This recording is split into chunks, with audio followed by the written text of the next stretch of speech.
Bunny loves to learn. One morning, Buster Bunny and his best friends, Sam the Squirrel, Max the Mouse and Francine the Frog, arrived at school. "What's in those boxes, Miss?" asked Buster. "Costumes," said Miss Nibbler. "Today, you're going to dress up as people who lived a long time ago. I want you to make something from the time when they lived and tell us all about it." "I'm going to find out about Vikings," said Buster. "I want to be a knight," said Sam. "They have amazing helmets." "I think I'll be a princess," cried Francine. "I can't decide what to find out about," said Max. "Why don't you dress up as an Egyptian ruler?" said Buster, taking a book from the shelf. They were called pharaohs. But the pharaoh's crown was missing from the box. "I don't want to be a king without a crown," said Max. Just then, he noticed a poster on the classroom wall. "I want to be an Egyptian mummy," he said. "They're so cool." He rummaged in the costume box. "Bother," he said. "There's no mummy costume." "I've got a knight's sword and helmet," said Sam. "I'm going to make a shield to go with them."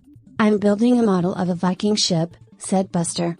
"And I'm making a palace for a princess," said Francine. Soon, Buster, Sam and Francine were busy making things. But Max still didn't know what to make. "I really want to dress as a mummy," he grumbled. "What else do you know about Egyptians?" asked Buster. "I know they built big pyramids," said Max. "Why don't you build one of those?" suggested Buster. Max found some big sheets of card and tried to make a pyramid. "Oh dear," he said. "This is trickier than I thought." Francine showed him how to look up pyramids on the computer. "Ah, now I see," said Max.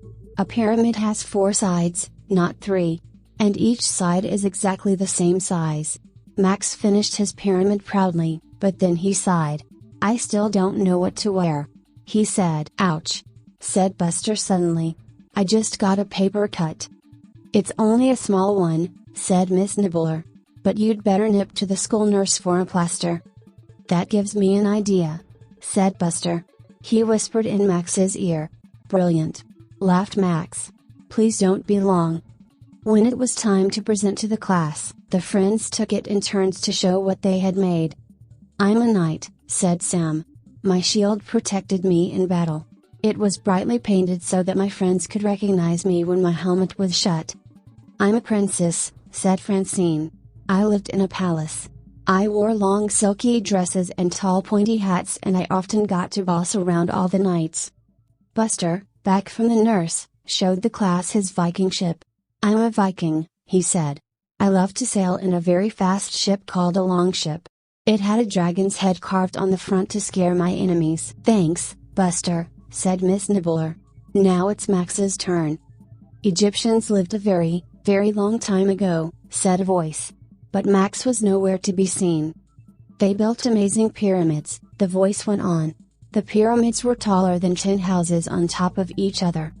Nobody lived in them, except for mummies." Rah!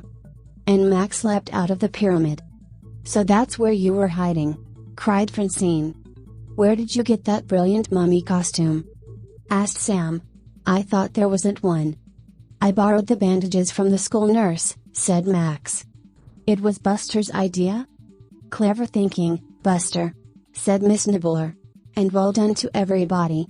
Your costumes look amazing and you've all learned some really interesting things.